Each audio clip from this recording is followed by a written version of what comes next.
नमस्कार सबको। क्या सभी को मेरी आवाज आ रही है? हाँ आ रही है सुमित, नमस्कार। नमस्कार ma'am. PMC Haryanvi channel, pyramid meditation channel Haryanvi में आप सबका स्वागत है। और हमारे साथ अभी पार्टिसिपेंट जुड़ रहे हैं धीरे धीरे, तो थोड़ा सा हम वेट करेंगे।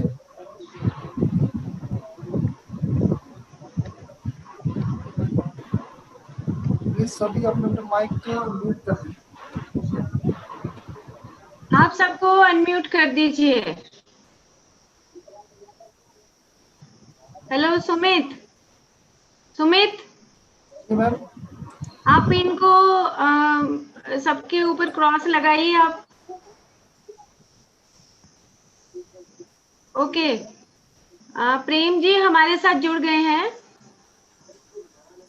प्रेम जी। हेलो। हेलो प्रेम जी। जी नमस्कार संगीता जी। नमस्कार। जी बहुत बहुत स्वागत है आपका जी जी जी इस पिरामिड मेडिटेशन चैनल हरियाणवी में। जी और बहुत अच्छा लगा क्योंकि आपकी जो मैं बातें सुनती हूँ तो बिल्कुल दिल से कनेक्ट हो जाती हूँ। और आज हमें सबको मौका मिला है कि हम सब आपसे सूफीज्म के बारे में सुने और जी जो आपका अनुभव है जी सूफीज्म के बारे में बिल्कुल वो आप हमारे से शेयर करेंगे। बिल्कुल तो बिल्कुल जी मैं आपका बहुत तहे दिल से स्वागत करती हूँ जी इस जी पिरामिड मेडिटेशन चैनल हरियाणवी में। जी और बिल्कुल जो हमारे व्यूअर्स हैं वो भी जुड़ रहे हैं धीरे धीरे। जी तो जी शुरू करते हैं, आपसे ही शुरू करते हैं। आप अपना संदेश दीजिए, सूफीज्म के बारे में शुरू करिए, बिकॉज हम बहुत उत्सुक हैं आपकी बात सुनने के लिए। जी जी। या तो आप देख लीजिए, अगर आपको लगता है जैसे कुछ अगर आज जुड़ने वाले हों तो हम थोड़ा वेट कर लेते हैं, तब तक थोड़ी हाँ अपने जी। आपस में ऐसे बातचीत कर लेते हैं जी। हाँ ठीक हाँ है, ना। बात कर लेते हैं। हाँ ओके। हाँ, थोड़ा सा 5-10 मिनट देते हैं, क्योंकि कई बार ना टेक्निकली थोड़ा सा दिक्कत आ जाती है कई बार ना, जैसे सपोज। जी। तो 5-10 मिनट थोड़ा सा हम लोग आपस में शेयरिंग कर लेते हैं, है ना। तो आपके जीवन परिचय के बारे में आप थोड़ा बता दीजिए सभी को, और उसके बाद फिर हम सूफीज्म पे शुरू करेंगे। बिल्कुल। मेरा जैसे संगीता जी, जो मेरा जन्म हुआ है वो एक राजस्थान में जगह है पिलानी। जी। तो इसके पास में गांव है, तो चिड़ावा, जैसे झुंझुनू डिस्ट्रिक्ट में आता है ये एरिया जो है ना। तो मेरा जन्म यहाँ का है। और जब मेरी 15 साल की जैसे उम्र थी, तो मेरे जीवन में कुछ ऐसे घटनाक्रम इस तरह से हुए लाइफ में ना, तो मेरा रुझान अध्यात्म की तरफ बहुत फिर हो गया जी। तो मैंने जीवन में बहुत से मास्टर्स को, स्पिरिचुअल बुक्स, धर्म ग्रंथ, जगह जगह मैंने सबको पढ़ा। जहाँ कोई भी मुझे खबर मिलती थी तो प्यास मेरे भीतर ऐसी जो थी कि जहाँ कोई भी खबर मिले मैं वहाँ पहुँचूं, उसको मैं एक्सप्लोर करूं। और मैंने बहुत हृदय से और पूरे प्राणों से मैंने इस मार्ग पे मैं चला हूँ जी। और अभी मेरी उम्र लगभग 45 ईयर्स है। तो बहुत जीवन के अनुभव जो है मुझे लाइफ में अध्यात्म के क्षेत्र में, और फिर परमात्मा की ऐसी अनुकंपा रही लाइफ में ना, कि मैं हिमालय और प्रकृति में मुझे बहुत गहरे स्थानों पे मुझे रहने का अवसर मिला लाइफ में। तो मैंने जैसे ऐसे ऐसे स्थानों पे बहुत समय बिताया है, और बहुत गहरे मौन के ध्यान के प्रयोग किए हैं जीवन में ना।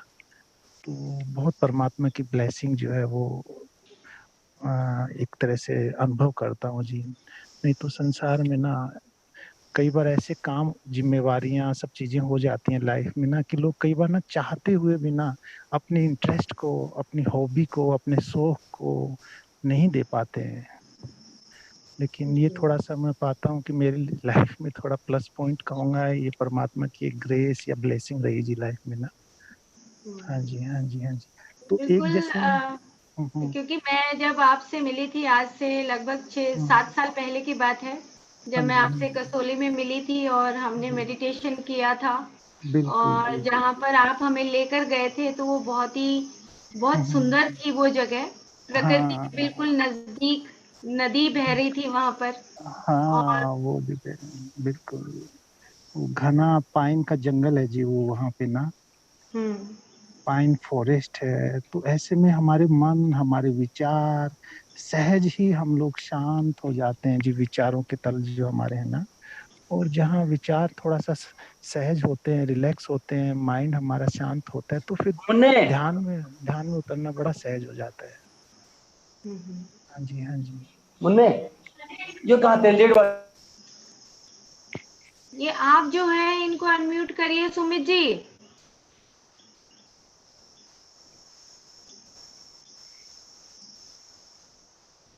हाँ जी। चलिए जी, तो मुझे लगता है अभी हमारी 6 मिनट हो गई हैं। हाँ, तो हम शुरू करते हैं, बिकॉज शुरू करते हैं, रिकॉर्डिंग सुन बिल्कुल बिल्कुल। लेंगे सब। बस बस बस तो बस, बिकॉज बिल्कुल इट इज लाइव, तो सब रिकॉर्डिंग बिल्कुल सुनेंगे। बिल्कुल तो बिल्कुल आप, बिल्कुल। हम सूफीज्म पे शुरू करते हैं। जी जी जी। तो मैं आपको सबको मेरी तरफ से नमन प्रणाम। और जिन्होंने भी जैसे अपना माइक, इसमें ऑप्शन आता है म्यूट करने का, तो एक बार आप हो सके तो उसको ना म्यूट करिएगा, जिससे ना डिस्टरबेंस नहीं होगी जी फिर हमें ना। और फिर हम क्या करेंगे, जैसे अगर किसी को कोई क्वेश्चन होता है कई बार ना, जैसे अभी क्या आपकी वीडियो कोई मोबाइल देख को, कोई शंका होती है, कोई आपको प्रश्न हो, तो वो भी हम एक लास्ट में जैसे ना 10 मिनट के लिए हम वो एक टाइम रख लेंगे कि किसी को कुछ पूछना हो तो हम उसको फिर लास्ट के 10 मिनट में लेंगे जी। हाँ जी। ठीक है। तो सूफीज्म जो है, ये वैसे ना, आज अगर आप देखेंगे ना, इसको कहीं ना कहीं हम इस्लाम से जोड़ देते हैं इस शब्द को जो है, कि इस्लाम मीन्स सूफीज्म। और हकीकत में जहां तक देखो, मैं आपको जो है ना अपने जो अनुभव हैं जीवन के, और जो मैंने अध्यात्म में जो मुझे अनुभूतियां हुई हैं, वो मैं आपसे यहाँ शेयर करूंगा जी। तो सूफीज्म मेरी दृष्टि जो है वो ये है कि जैसे एक तो होती है मसाल, जैसे मसाल होती है ना जब वो जलती है मसाल, और एक होती है जब मसाल बुझ गई, उसमें से रोशनी जो है वो विदा हो गई है। तो ये दो भेद हैं, कि एक तो रोशनी जगमग करती हुई मसाल हाथ में होना, और एक जो है रोशनी तो विदा हो गई, और एक हमारे पास वो एक तरह की खोल जो है, मुर्दा ठूठ, वो हमारे हाथ में है। ये ऐसी ही, जैसे एक छोटा सा उदाहरण मैं कहूंगा यहाँ आपको, कि एक कोई अंधा आदमी अपने एक मित्र के घर मिलने आता है, तो बात करते हैं वो, उनकी बड़ी गहरी मित्रता थी। तो रात लेट हो गई, तो जो अंधा मित्र है उसे जाना है, तो उसका जो मित्र था जो आंख वाला है, वो ये कहता है भाई लेट हो गई है, और अब अंधेरा घना है, और तू अब मत जा, सुबह चले जाना अब यहाँ से तू। तो वो अंधा जो है वो हंसता है, कहता है यार मेरे लिए क्या अंधेरा और क्या दिन, क्या दिन और क्या रात, मेरे लिए तो सब बराबर है। तो मैं तो हर घड़ी अंधेरे में हूँ, मुझे भेद नहीं पड़ता। तो आंख वाले को भी बात समझ में आई कि यार इसके लिए तो सब बराबर ही है। तो फिर भी वो क्या करता है, उसको एक लालटेन दे देता है हाथ में, कहता है ऐसा करो, ये ना आप हाथ में ना लालटेन ले लो, और जब आप मोड़ों में मुड़ोगे, थोड़ा सा अंधेरा घना है, तो ये लालटेन आपका सहयोग करेगी। तो जो अंधा था वो फिर हंसा, उसे समझ में नहीं आई ये बात। वो ये कहता है यार ये लालटेन मेरे को क्या करेगी, मेरे लिए तो इसका कोई यूज ही नहीं है, मैं तो जन्म से अंधा हूँ। तो जो आंख वाला उसका दोस्त है वो कहता है कि हो सकता है सामने से कोई आदमी आता हो अंधेरे में, और वो अंधेरे में तुझसे टकरा जाए, तो ये जो तेरे हाथ में लालटेन होगी ना, ये उसको रोशनी दिखाई देगी, तो वो बच जाएगा। नहीं तो बिना बात अंधेरे में कोई और आता हो आगे से, और तुम आपस में टकराओ, पथरीला मार्ग है, बिना बात गिरो कहीं चोट लग जाए। तो वो आंख वाले जो आएंगे ना उनको,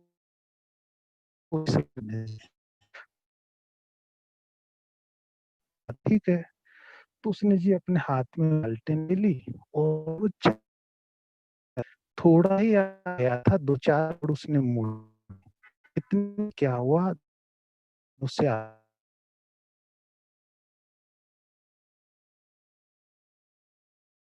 तो उससे तो गुस्से में कहता, हो मेरी तरह तुम्हें दिखाई नहीं देता ये हाथ में मेरे रोशनी है। तो जो आदमी उससे टकराया था वो बेचारा गिर गया था। तो वो थोड़ा सा उसने अपने को संभाला और फिर वो कहता है मित्र, ये जो तुम्हारे हाथ में लालटेन है ना, ये तो बुझी हुई है, इसमें तो रोशनी ही नहीं है।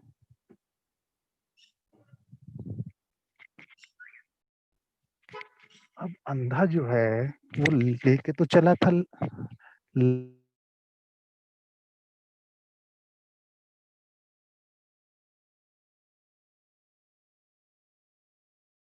लालटेन, लेकिन उसे पता ही नहीं लालजी से वो संभाले हुए चल रहा था। तो ये अगर आप देखोगे ना तो ये हमारी स्थिति है, ये हमारी स्थिति है जी। जब कोई बुद्ध पृथ्वी पे होते हैं, जब कोई जीसस, जब कोई सुकरात, कोई कबीर, कोई नानक, जब कोई जमी पे होते हैं ना, तो वो एक जलती जगमग करती हुई, यूं मान लो एक रोशनी, एक मसाल चलती है वो। और जैसे ही पहली तो बात, जब इस तरह के लोग होते हैं ना जी, जब जीवित, जब कोई इस तरह से इनलाइटन जब कोई व्यक्ति होता है ना, ये बस्ती अंधों की है, अंधों का समाज है, उन्हीं के बनाए हुए धर्म है, उन्हीं के बनाए हुए सब ग्रंथ हैं, यूं मान लो आप। तो जब वो कोई जीवित ऐसा व्यक्ति होता है हमारे बीच में, तो पहले तो बात, हम उसकी बात को सुनने को राजी नहीं होते हैं। उसकी बातें ही हमें ऐसी लगेंगी जैसे कि ये तो बहुत ही कोई अधार्मिक व्यक्ति है। अंधों ने अपना धर्म बना लिया, अपनी परिभाषाएं, अपने नियम और सब रंग अपने बना लिए हैं। और जब कोई आंख वाला, जब कोई जीवित मसाल होती है, तो उसकी बातें हमें बड़ी बेबुझ लगती हैं और लगता है जैसे ये तो कोई हमें अंधेरे की तरफ ले जाएगा। उसकी बातें मेल नहीं खाती फिर हमारे धर्मों की दुनिया से। तो या तो अधिकतर को तो मार दिया जाता है, अगर आप देखोगे ना, जीसस को यहाँ सूली टांग दी जाती है, सुकरात को जहर दिया जाता है, अधिकतर को तो मार ही दिया जाएगा, उनकी सुनी न जाएगी। और जब वो शरीर से विदा हो जाएंगे, तो ये जो पंडित, ये जो पुरोहित जाल है, ये जो जा के नाम के आसपास आके और फिर एक नई दुकान, एक नई कहानी, एक नई किताब, एक नया ड्रामा वो शुरू हो जाता है। फिर जब कोई फिर आंख वाला प्रकट होगा, फिर उसके लिए और दुगनी मुसीबत हो जाएगी, और नई, मान लो एक और कोई नया पिंजरा बन गया, एक नया कोई परिभाषा बन गई, तो उसके लिए फिर और मुश्किल हो जाता है। तो सूफीइज्म जो है वो समझ लीजिए आप, एक जलती हुई मसाल है, एक जलती हुई लालटेन है। और जो बुद्धिज्म है, जो हिंदुइज्म है, जो क्रिश्चियनिटी है, ये सब जो है वो बुझी हुई लालटेन है, जिसमें से रोशनी विदा हो गई है और मुर्दा उस सिर्फ एक खोल को हम ढो रहे हैं। एक जैसे जीवित कोई प्राण था वो विदा हो गया है, और एक लाश है, मरी हुई मुर्दा, वो हम ढोते हैं जी। एक बहुत सुंदर, एक सूफीज्म में एक महिला है, आप में से शायद अधिकतर ने उनका नाम सुना होगा, उसका नाम था राबिया। तो आज मैं थोड़ा सा आपसे उस, हाँ जी, उसकी थोड़ी सी चर्चा करना चाहूंगा। राबिया जो थी, एक इराक में ना एक बसरा जगह है जी, तो जो साउथ पार्ट है इराक का, वहां पे राबिया का जन्म होता है। तो एक बहुत ही, जैसे हमारे हिंदुस्तान में ऐसी एक महिला हुई है, उसका नाम था लल्लेश्वरी, और वो कश्मीर के एरिया में और उनका जन्म हुआ था।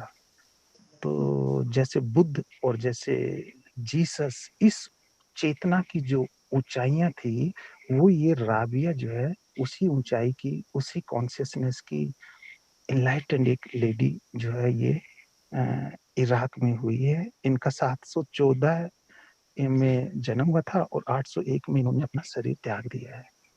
तो इनके जीवन से जुड़ी हुई कुछ घटनाएं मैं आपको शेयर करूंगा, और आपको बहुत ही वो एक उसमें गहरी इंसाइट आपको उसमें मिलेगी। वैसे तो देखो जी, इन्होंने ना कोई नई बात नहीं कही है ना। हमारे यहाँ 10,000 साल पुरानी जो अपने उपनिषद है ना, उपनिषद के ऋषियों ने जो शब्दों के द्वारा कहा जा सकता था वो उन्होंने कह दिया है। मनुष्य शब्दों के माध्यम से जो भी व्यक्त कर सकता था, एक्सप्रेस कर सकता था, उपनिषद के ऋषियों ने कर दिया है। और जब मैंने पहली बार जब उपनिषद पढ़े ना, सच में सो नहीं पाता था जी रात को। मैं तो अपना नाम तक नहीं छोड़ा उन ऋषियों ने, नाम तक नहीं छोड़ा। और इतने गहरे मनुष्य जाति को वो सूत्र दे गए हैं। तो सबसे बड़ा जो भेद हो जाता है ना हमारे जीवन में, मैं आपको अपना जो है ना अनुभव बताता हूँ। देखो, ये जो सब्जेक्ट्स होते हैं ना, ये संगीता जी सब्जेक्ट्स हैं, हमारे हृदय में कितनी प्यास जगी है। ये जो भी इस तरह के जो मीन्स मास्टर्स हुए हैं या उनके जो वचन है ना, वो वचन एक तो होता है जैसे हम गए किसी कवि को सुना, किसी लेक्चरर को सुना, है ना, तो वो शब्द हैं। तो वो भेद नहीं पड़ेगा जी कुछ। हमारे प्राणों के भीतर कितनी प्यास जगी है। और जब फिर हम तैयार होते हैं ना भीतर से, और जब फिर हम किसी ऐसे सूफी मास्टर के वचनों को सुनते हैं, उनकी देशनाओं को, उनके जो जीवन और जो रहस्य है उनके ऊपर, उनके जो इशारे उन्होंने किए ना, जब हम वो फिर जब प्यास और एक सुलगती हुई आग हृदय में जब हमारे होती है, और जब हम उनके करीब जाते हैं ना, तो फिर हमारे भीतर जादू होना शुरू होता है। फिर वो जो सूत्र हैं उनके, वो जो मास्टर की जो है ना, वो फिर तब हमें पता चलता है। तो सूफी जो जगत है ना, इसमें बहुत से एक लोग हुए हैं। जैसे सरमद अल हिल्लाज मंसूर हुए हैं। मंसूर जो थे इनके गुरु थे, उनका नाम था जुन्नैद। हमारे यहाँ एक फरीद हुए, उमर खयाम, जलालुद्दीन रूमी, आप सबने नाम सुना होगा इनका। बहाउद्दीन, खलील जिब्रान, बायजीद, हमारे पंजाब में सिंध प्रांत में हुए हैं बुल्ले शाह। तो ऐसे बहुत नाम है। ये मनुष्य जाति के, मैं तो ये कहूंगा कि एक तरह से कोहिनूर फीके हो जाएं जी इनके आगे। सूफी मास्टर्स की जो खूबी मुझे जो लगती है ना, ये 2 लाइन में और ऐसी बात कह देंगे ना कि पूरा ग्रंथ फीका हो जाता है उनके आगे। 2 लाइनों में वो ऐसी बात कर देंगे। और इनके साथ में दुर्घटना जो हुई सूफी जगत में, वो ये कि ये मुस्लिम कम्युनिटी के बीच में इनका जन्म हुआ। हमारी जो हिंदू जो परंपरा है ना, एक बात की मैं तहे दिल से ना बहुत सम्मान करता हूँ इसका, कि हमारे हिंदू धर्म में कितने भी क्रांतिकारी संतों ने कितनी भी क्रांतिकारी बातें की हों, लेकिन हमारे समाज के लोगों ने ना कभी उनको प्रताड़ित नहीं किया। जैसे गौतम बुद्ध थे, गौतम बुद्ध ने अपने जमाने में बहुत बड़ी रिवॉल्यूशन की थी। उस जमाने में जो हमारा पुरोहितवाद था, जो हमारे मान लो ऐसी ऐसी चीजें की जाती थी धर्म के नाम पे, और वो गौतम बुद्ध ने आवाज उठाई बहुत। जैसे एक मुझे उनकी घटना याद आती है। एक बार वो गुजर रहे थे और किसी मंदिर में बलि दी जा रही थी, एक बकरा चढ़ाया जा रहा था, उसकी गर्दन काटी जा रही थी। तो जब बुद्धा वहां से गुजरे तो उन्होंने पूछा कि भाई ये भीड़ क्यों लगी है यहाँ, क्या हो रहा है। तो उन्होंने कहा जी ये हम ना ये बकरा काट रहे हैं यहाँ पे, और हम ना परमात्मा को ना खुश करने के लिए और ये बलि चढ़ाते हैं हर बार। तो गौतम बुद्ध वहां रुक गए और वो पूछते हैं कि मनुष्य जो जाति है इसमें सबसे जो श्रेष्ठ कृति है, वो कृति जो क्रिएशन है, जीव और इसकी जो जगत है, इसमें कौन है। तो कहते हैं जी नेचुरली इंसान है। सबसे जो श्रेष्ठ जो कृति है वो तो इंसान ही है इस दुनिया में, परमात्मा की बनाई हुई जो कृति है। तो गौतम बुद्ध कहते हैं तो तुम ऐसा क्यों नहीं करते कि मेरी बलि चढ़ा दो। चलो आज तुम एक निर्जीव, एक जीव जो बकरा है, इसको तुम जो है इसकी गर्दन काट रहे हो ना, ऐसा करो ना, तुम एक इंसान की गर्दन काटो, उसको उसकी बलि चढ़ाओ, तुम्हारा परमात्मा बहुत खुश हो जाएगा। तो वो जो लोग थे वो सारे ठिठक गए वहां पे, क्योंकि ऐसे जो व्यक्ति होते हैं ना, उनकी उनके भीतर, उनके एक एक शब्द में, उनकी प्रेजेंस में, उनकी उपस्थिति में, उनके भाव भंगिमा में, उनमें एक बहुत गहरी ऊर्जा होती है। तो सब लोग बिल्कुल ठंडे पड़ गए, उनके समझ में ना आए कि क्या करें। तो हमारे जो हिंदू जो हमारी परंपरा रही ना, यहाँ हमने किसी संत को टॉर्चर नहीं किया जी, चाहे कितना ही क्रांतिकारी कोई हुआ हो।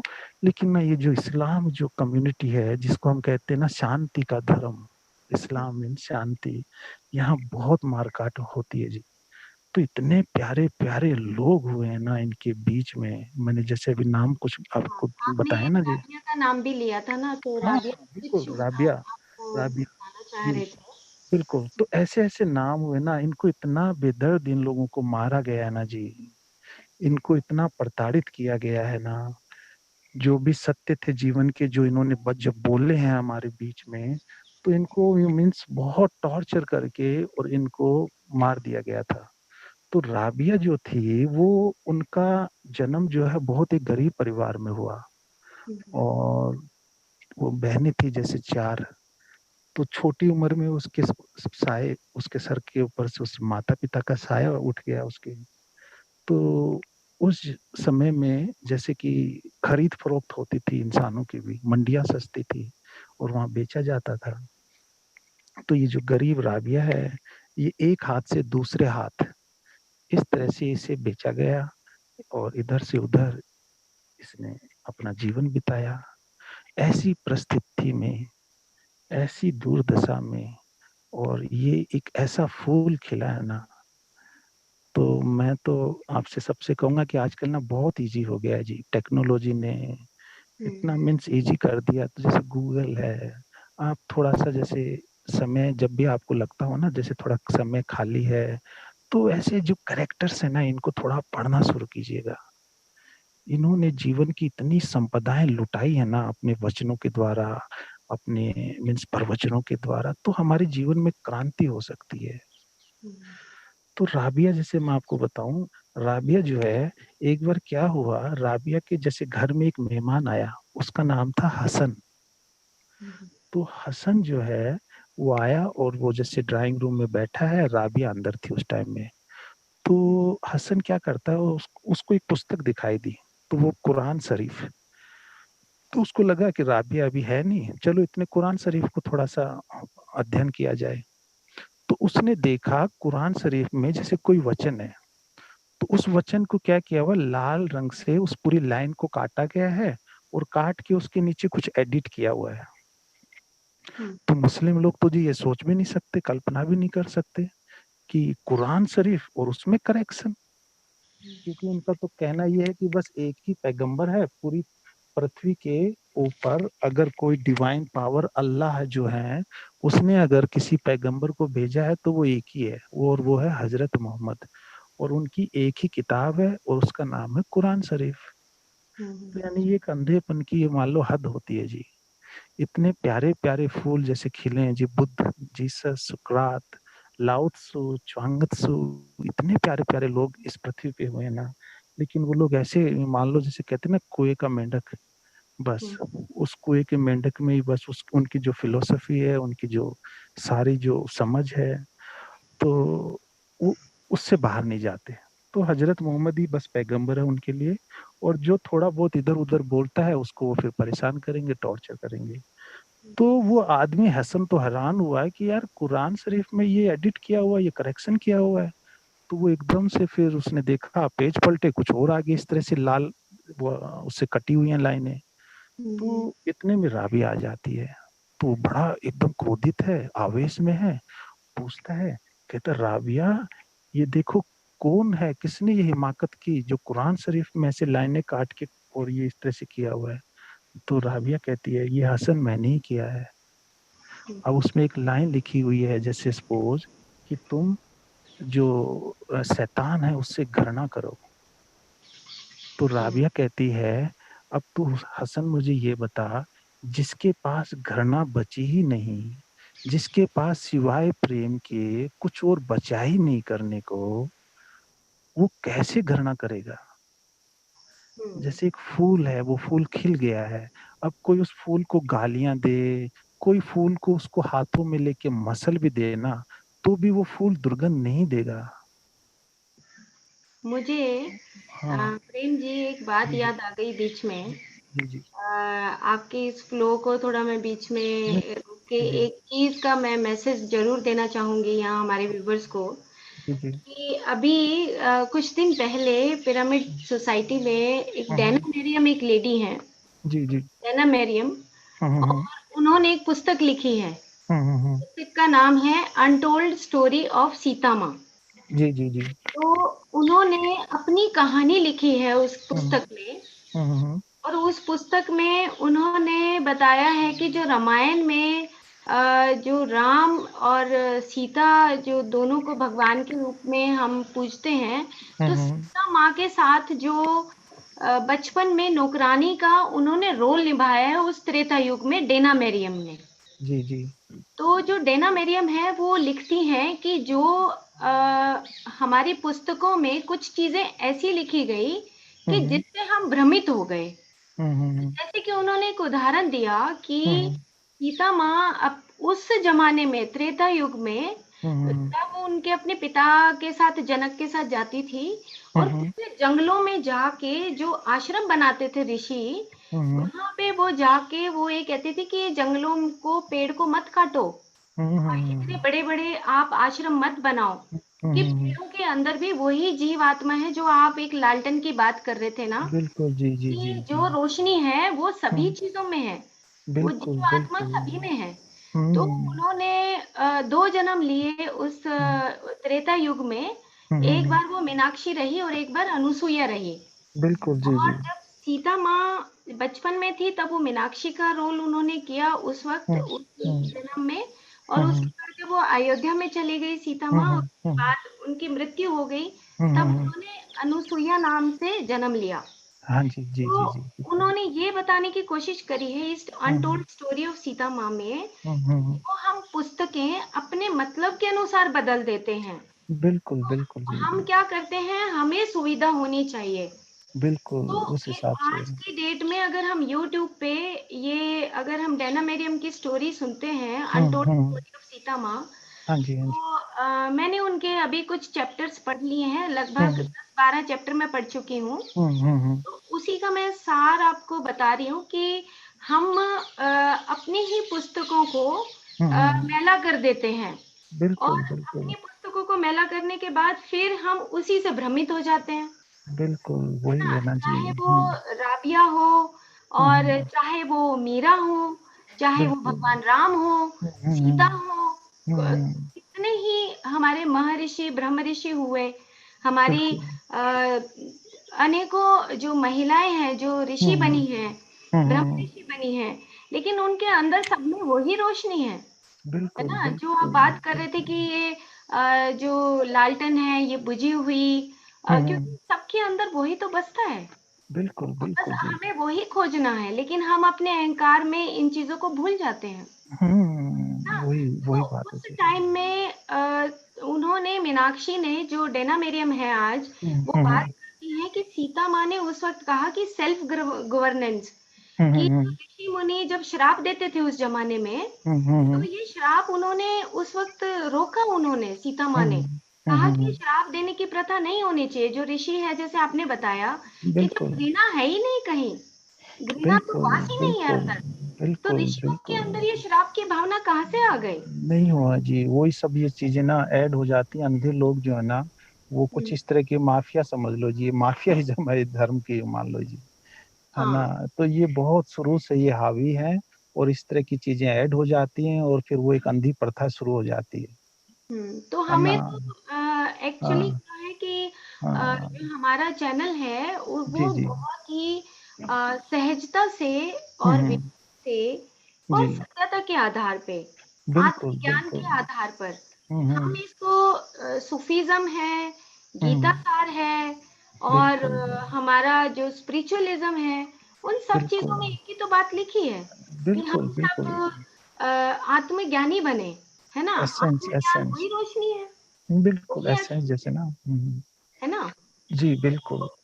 बहुत बढ़िया आप मतलब बताया आपने कि जो हम्म, आपने उदाहरण दिया कि जो एक मैंने वर्ड लिखा है, आपने बताया कि प्राणों के भीतर जो प्यास हमारी है वो मतलब प्यास वही होना चाहिए, किताब की बात वही नहीं है, नहीं होगी जी। देखो किताबें तो बहुत जानकारी की हैं, बात नहीं है सारा ना? कुछ है जी, किताबें तो भरी पड़ी हैं देखो। लेकिन वही है ना, अब देखो सूफीज्म मैं आपको बताऊं, ये जो मार्ग है ना, हम्म, ये मार्ग शुरू होता है जब आपके भीतर प्यास जगती है, बस वहीं से शुरू होता है। जब आदमी तर्क बुद्धि और ये जो लॉजिक और ये जो फिलोसफी है ना, ये सब जब छूट जाएंगी ना, और हम्म, जब जब फिर आदमी जो है, जब मैं छोटा था ना, तो आपको बताऊं, जैसे मेरे को याद आता है, जैसे मेरी नानी थी, बुजुर्ग हो गई थी, 80 साल की थी जी। तो यानी वो एक ऐसी अवस्था थी कि वो अपने बच्चों के नाम भूल गई। जैसे मैं छोटा बच्चा हूँ, नानी के पास बैठा हूँ, और मेरी नानी को अपनी ही बेटी को बुलाना है, वो सामने हम्म।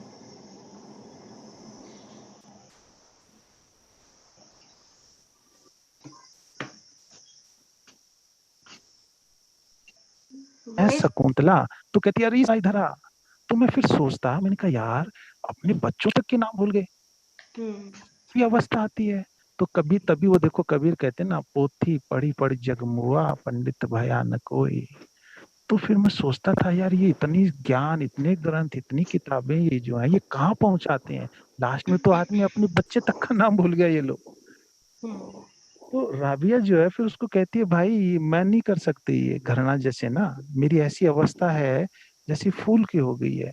और कहती है, मैं ये मानती हूँ कि हजरत मोहम्मद ये बात नहीं कह सकता, और ये जो बुक है ना कुरान शरीफ, ये हजरत मोहम्मद ने तो लिखी नहीं। उसके जाने के बाद 300-400 साल के बाद में ये सब डाटा वाटा इकट्ठे करके ये सब ये लिखी गई हैं, चीजें संग्रहित की गई हैं। तो ये बात नहीं हो सकती, यथार्थ जो है ये सत्य के बिल्कुल विपरीत है, इसलिए मैंने काट दी है। हम्म, तो एक छोटी सी आपको एक घटना सुनाऊंगा, उससे आपको बहुत चीजें ये मान लो जी क्लैरिटी होंगी। जैसे ना रामकृष्ण परमहंस थे, तो हम्म, उनके जो प्रेमी थे, भक्त थे, वो उनके पास आते थे, और वो उनको कहते थे, परमहंस आप ना हमें कभी परमात्मा के संबंध में नहीं बताते, हमेशा मार्ग के ही संबंध में बताते हो। ये साधना करो, ये विधि करो, ये ऐसे भक्ति करो, ऐसे ध्यान करो, आप कभी उनके बारे में तो वर्णन करो। तो रामकृष्ण ये कहते हैं, एक उदाहरण के द्वारा कहते ना, एक आदमी अंधा था जन्म से, और उसे दूध बहुत पसंद था। तो उसके यार दोस्त जब भी आते ना, उसके लिए दूध लेके आते थे।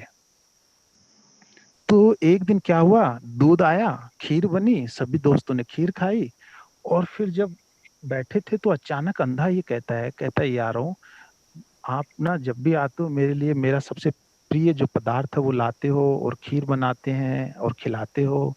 आज मुझे थोड़ा, आप सब बैठे हो, मुझे ना ये दूध के बारे में बताओ कि ये दूध क्या है, कैसा होता है। तो एक जो है उनमें वो बैठे हैं मित्रों में, एक कहता है दूध जो है ना वो सफेद रंग का होता है, जैसे हंस होते हैं। तो अंधा तो जन्म से था, बचपन से, वो कहता है यार ये अब ये हंस क्या होता है। अब मतलब एक नया प्रश्न खड़ा कर दिया आपने। तो दूसरा एक और जो मित्र था, वो ये कहता है, हंस जो है ना उसकी गर्दन, क्योंकि सब गांव के लोग थे जी, वो खेती बाड़ियां करते थे वहां ना, तो कहते हंस की जो गर्दन है ना वो हंसिया की तरह होती है। जैसे अपने गांव में जब बाजरा गेहूं काटने के लिए हंसिया बोलते हैं जी, वो लकड़ी का होता है ना, वो थोड़ा सा तिरछा होता है जी, उसकी ना गर्दन जैसे हंस की तरह ही होती है, उसकी शेप हंसिया की ना। तो वो कहता हंसिया की तरह ना गर्दन होती है हंस की। तो अब वो कौन से अंधे ने खेती की थी बेचारे ने, वो कहता अब ये हंसिया क्या होता है। यानी बात उलझती जा रही है। फिर एक कोई खड़ा होता है, और वो कहता तुम सब ना समझो, तुम्हें नहीं पता, ये बेचारा जन्म से अंधा, तुम इसे और उलझा रहे हो, इसे पजल कर दोगे तुम लोग। वो अंधे का हाथ लेता है, और अपनी जो हाथ कोहनी है उसको हंसी की तरह थोड़ा सा जैसे गर्दन होती है ना हंस की, वैसे शेप देता है अपने हाथ को, और अंधे का हाथ पकड़ के वो धीरे धीरे अपने हाथ पे टच करता है। कहता है देख, इस तरह से ना वो उसकी गर्दन होती है, इस तरह से हंसिया होता है। तो कहते हैं अंधा जो था वो नाचने लगा, और उसकी आंखों में खुशी के आंसू थे। और वो कहता है आज मुझे समझ में आ गया कि दूध कैसा होता है। वो अपने हाथ को ऐसे टेढ़ा करता है, कहता दूध ये है दूध। तो रामकृष्ण फिर आगे कहते हैं कि इस तरह से ही तुम समझोगे। कहते इससे पहले कितनों ने तो तुम्हें समझाने की कोशिश करी है, मेरे से पहले, मैं कोई नया थोड़ी हूँ। हजारों वर्ष से ऋषि मुनि तुम्हें समझाने की कोशिश कर रहे हैं, बताने की कोशिश कर रहे हैं। तुमने क्या किया है? तुम लड़ रहे हो आपस में, है ना। मंदिर मस्जिद वही बैर कराते जी, कितने टुकड़े कर दिए। आज दुनिया में 300 धर्म है, और उस धर्मों में कितने संप्रदाय हो गए, यानी कितनी फिलोसफी। अंधों ने इतनी दीवारें खड़ी कर दी हैं, इतनी परिभाषाएं बना ली है ना। तो ये मान लो एक हिमालय से भी बड़ी राख का ढेर हो गया है, और उसमें कहीं कोई एक छोटा सा अंगारा दबा हुआ है। तो उस राख के ढेर को हटा के उस अंगारे तक पहुंचना ना बहुत बड़ी ये मान लो साधना है जी ये। तो रामकृष्ण कहते मैं वो गलती नहीं करूंगा जो हुई है अतीत में। मैं तुम्हें कुछ नहीं बताऊंगा, उसके बारे में पहली बात तो बताया नहीं जा सकता। तुम खुद ही कहते अनुभव कर लो ना, तुम खुद ही देख लो। तुम फिर जैसे कबीर ने देखो उस जमाने में कहा था जी, जैसे गूंगे ने गुड़ खा लिया। अब गूंगा कैसे बताए, वो सिर्फ इशारे कर सकता है। तो ऐसी परमहंस कहते हैं कि ये मार्ग मैं तुम्हें बताता हूँ, और जिसके भीतर प्यास जगी है वो खुद चले और अनुभव कर ले उसको। तो राबिया जो है, एक और बड़ी प्यारी उसकी घटना है ऐसी। कहते हैं एक दिन ना शाम के टाइम में बुजुर्ग हो गई थी राबिया, और अपने घर के बाहर एक झोपड़ी थी उसकी, उसके बाहर वो रास्ते पे कुछ ढूंढ रही थी। और ढूंढते ढूंढते ढूंढते फिर किस रास्ते पे कोई जा रहा है, तो उसने देखा यार कोई बुढ़ी बुजुर्ग औरत है और परेशान हो रही है, कुछ गिरा है इसका लगता है। तो उन्होंने पूछा कि भाई दादी क्या गुम हुआ? तो कहती भाई मेरी ना सुई गुम हो गई है। तो वो फिर अपना वो आदमी भी ढूंढने लग गए, और वो राबिया तो ऐसी सीरियसली ढूंढ रही है जैसे खजाना गुम हुआ उसका। तो ढूंढ रही है, आंखें गड़ाई हुई हैं उसने। इतने में फिर और भीड़ इकट्ठी हो गई, सब लोग ढूंढने में लगे हैं। अचानक से फिर एक आदमी को ख्याल आया कि यार ये तो अंधेरा हो गया लगभग, और सुई बड़ी छोटी जगह है और रास्ता बड़ा चौड़ा है। तो कहते हैं इस दादी ये बताओ एग्जैक्ट वो जगह कहाँ थी जहां लास्ट आपके हाथ में सुई थी, जब आपने सुई देखी?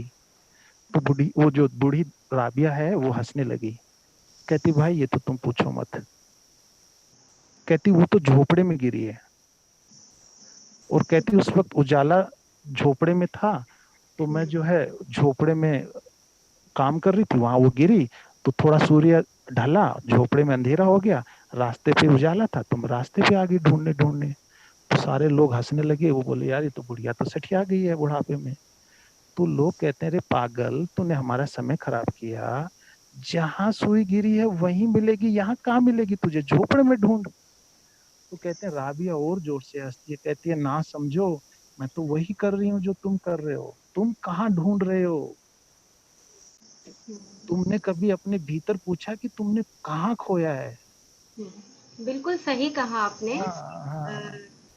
प्रेम जी आपने बिल्कुल सही कहा कि हम ज्यादातर जो अपने आप को ढूंढने के लिए बाहर पूरा जीवन क्या अनेकों जन्म बिता देते हैं बिल्कुल ना, लेकिन हमें आना तो एक टाइम अंदर ही पड़ता है। बिल्कुल। और ये चीज हम जब मैं आपको अपने जीवन के कुछ अनुभव बताती हूँ कि जी जी जी। आज से 10 साल पहले मैंने भी जैसे आपने कहा कि उपनिषद पढ़ा और मेरा फिर दिल नहीं लगा। ऐसे 10 साल पहले तक मैं भी बहुत सारी किताबें पढ़ती रही और बहुत सारे गुरुओं के पास गई भी। और जब किताबें पढ़ी तो मुझे लगा कि मुझे स्वामी विवेकानंद, महर्षि दयानंद सरस्वती, रामकृष्ण परमहंस और शिव पुराण, विष्णु पुराण, गुरु ग्रंथ साहब, ये सब समझ आ गया है। लेकिन मुझे समझ नहीं आया था क्योंकि मैं अपने अंदर तो गई ही नहीं थी। मैंने कभी आंख बंद करके अपने आप को पाने की कोशिश ही नहीं की थी। मैं तो पुस्तकों से या दूसरी जगह पे जा जाके मैं ढूंढ रही थी कि मैं आखिर मेरी मेरी जो प्यास है मैं बाहर से पाना चाह रही थी। जी जी। लेकिन जैसे ही मैं ध्यान में आई और मैं उन दिनों क्योंकि बिकॉज आप ओशो धारा में भी जुड़े हुए हैं और मैं ओशो को भी पढ़ा मैंने और मैं वृंदावन भी गई। बहुत जगह पे जाने के बाद जब मैंने आंखें बंद करी और आंखें बंद करने के बाद मेरे को महसूस हुआ कि अरे मैं तो सब कुछ बाहर ढूंढ रही हूँ, जो कि मैं तो अंदर हूँ। मेरे को तो अंदर खोजना है अपने बारे में। बिल्कुल। और लगभग 10 दिन के अंदर ही मेरे को अपने बारे में जानकारी शुरू हुई कि मैंने यहाँ पे इस धरती पे जन्म क्यों लिया, मेरा जो उद्देश्य है जीवन का वो क्या है। बिल्कुल, जी जी। कि जो आपने आज एक एग्जाम्पल बताया है, उदाहरण दिया है ना, कि अंदर अपनी जो मशाल है वो बुझनी नहीं चाहिए, वो हमेशा जलती रहनी चाहिए। लेकिन हम क्या करते हैं कि हम बाहर अपने अहंकार में लिपटे रहते हैं। हम सोचते हैं कि हम ही सही हैं, और हम ये सोचते हैं कि बाहर जाने से शायद हमें बहुत कुछ मिल गया है, तो वो हमें कुछ नहीं मिलता है बाहर। हम अपना समय खराब ही करते हैं, क्योंकि हम अगर अपनी आंखें बंद करें और अपने आप से जुड़ जाए तो रोशनी तो हमें खुद को ही जलानी है, और है अंदर रोशनी, बिल्कुल सिर्फ एक बिल्कुल। आवरण ही तो पड़ा हुआ है, जी जी उसको जी। हटाना है। और वो आवरण क्या चीज है? वो अहंकार है। अहंकार का मतलब कि जो हमारी आदतें हैं, जो हमारी चित्त है, यानी कि जो हम यादाश्त में रखते हैं। एक बार हम किसी से मिलेंगे, किसी से दुश्मनी है, तो दूसरी बार भी उससे दुश्मनी ही निभाएंगे। बिल्कुल ये जी नहीं जी। पता कि हो सकता है कि वो आदमी जो एक वाल्मीकि जो डाकू थे, वो आज एक महर्षि बन चुके हैं। हम ये जी भूल बिल्कुल। जाते हैं ना। तो हमें अपने जीवन में हमेशा अपने उस आत्म ज्ञान को, उस आत्म चिंतन करना चाहिए हमें कि हम कौन हैं। और इसका एक ही रास्ता है प्रेम जी, जी जी। वो रास्ता है ध्यान। और उसको मैं ये कहूंगी कि सूफीज्म जो हमने अभी ये पेज शुरू किया है, इसमें जी जी। उसमें मैं जो 3 दिन से महसूस कर रही हूँ सूफीज्म को, ये महसूस कर रही हूँ कि कहीं पर शरीर की तो चर्चा ही नहीं होनी चाहिए। बिल्कुल जी। आपके अंदर जो एक चेतनता है ना, जो सूफीज्म, मतलब आप इतने निराकार हो, आप इतने ट्रांसपेरेंट हो कि आपके अंदर और बाहर कुछ भेद नहीं है। तो मैं 3 दिन से महसूस कर रही हूँ, क्योंकि उससे पहले मैंने रूमी को पढ़ा, और रूमी की मैं आज से 6-7 साल पहले जब मैंने पढ़ा तो मैं फैन हूँ। उन्होंने मतलब जो बातें बताई कि वो अद्भुत हैं, बिल्कुल और बिल्कुल। हम उसको कहीं एक धारा में ले जाते हैं, एक धारा में जोड़ देते हैं, और हम ही तो हैं उस संसार को सेपरेट करने वाले। हम बोलते रहते हैं संसार तो माया है, संसार तो माया है, संसार माया है। मेडिटेशन कर रहा है ना? जब हम उस माया को समझ लेंगे। ये आप म्यूट करिए प्लीज सुमित, तुरंत। आप इसको डिस्टरबेंस मत होने दीजिए। माया का मतलब सिंपल इतना ही है कि हम जब ड्युअलिटी में रहते हैं, हमेशा ड्युअलिटी में रहेंगे, ये करें या ना करें, लेकिन अगर हमें ये पता ही लग जाए कि हम तो इस रास्ते पे जाना है, बिल्कुल तो ऑटोमेटिकली हमारी ड्युअलिटी खत्म हो जाएगी। तो हमें इसी पे जाना है। प्रेम जी, मैं आपको कुछ हमारे जो व्यूअर्स हैं, जी जी सुभाष जी हैं, जी। जो बहुत अच्छा बोलते हैं, उनकी जो शेरो शायरी है वो बहुत कमाल की है। वाह मैं जी वाह। उनसे मतलब लगभग 20 साल से जुड़ी हुई हूँ, तो वाह। हम उनकी आपको भी सुनने को मौका मिलेगा। तो बिल्कुल अद्भुत। सुभाष जी, मैं आपको इनवाइट करती हूँ, प्लीज आप अपनी शेरो शायरी कुछ जो हमने ग्रुप में लिखा था, प्लीज आप सुनाइए। अनम्यूट करिए। हाँ। आप सभी को मेरा सादर प्रणाम है। और मैं ऐसा समझता हूँ कि मेरी औकात नहीं है, सच पूछो तो आप लोगों के सामने बोलने की। मैं बच्चा हूँ इस मामले में, बिल्कुल आप बहुत ही। मैं इतनी बड़ी बड़ी बातें सुन रहा हूँ, और मैं सुनता हूँ, पढ़ता हूँ इन चीज़ों को। ओशो का मैं भी प्रशंसक भी हूँ, फैन हूँ। अगर मैं कभी उलझन तो ओशो को पढ़ता हूँ और गांधी को पढ़ता हूँ। इस बारे में मैं कुछ ज़्यादा नहीं बोल पाऊंगा, लेकिन कभी कभी मुझे ऐसा ख्याल आता है कि मैं कभी पढ़ रहा था कि आदम को खुदा ना कहो, आदम खुदा नहीं है, मगर खुदा के नूर से आदम जुदा नहीं है। जो सूफीज्म है वो पवित्रता या जैसे आप कल बता रहे थे कि एक बूंद जैसे सागर में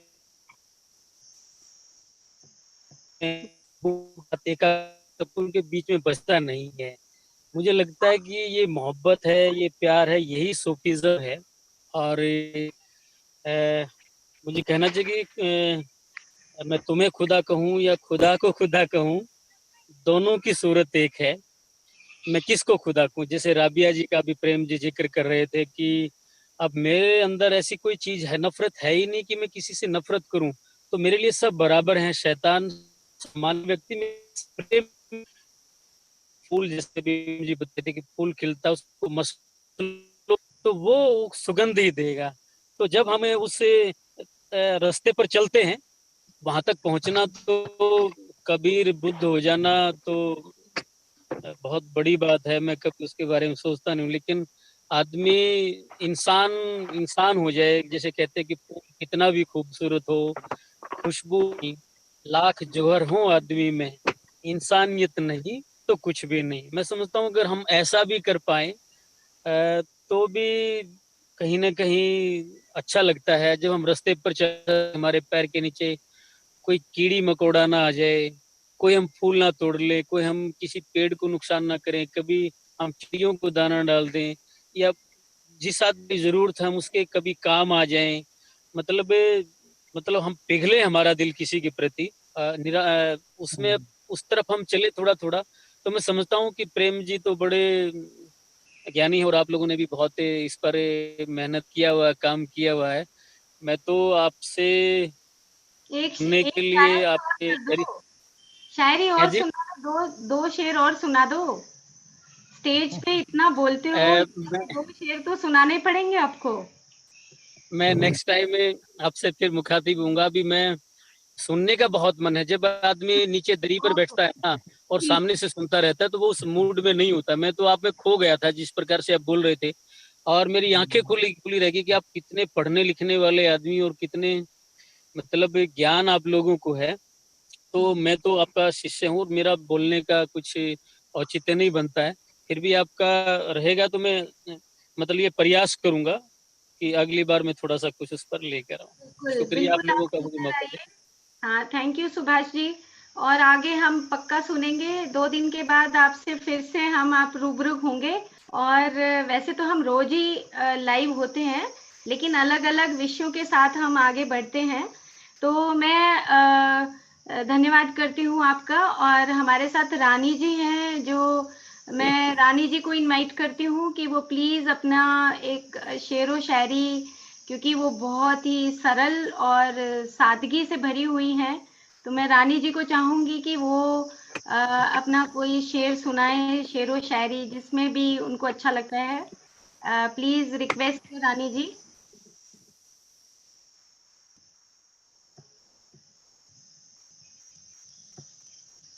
रानी जी सुन पा रहे हैं आप?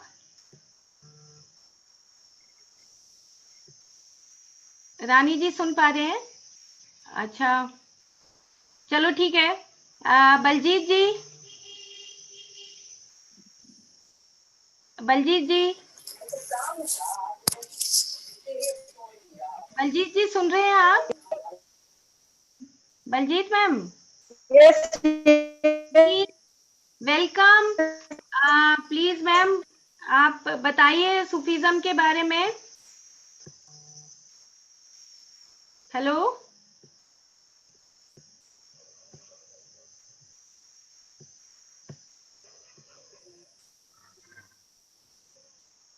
बलजीत मैम थी हमारे साथ, शायद जुड़ नहीं पा रही हैं। और बलजीत मैम को भी सूफीज्म का और उनके पूर्व जन्मों से काफी गहरा ज्ञान है। बलजीत मैम, प्लीज हम सुनना चाहते हैं आपसे।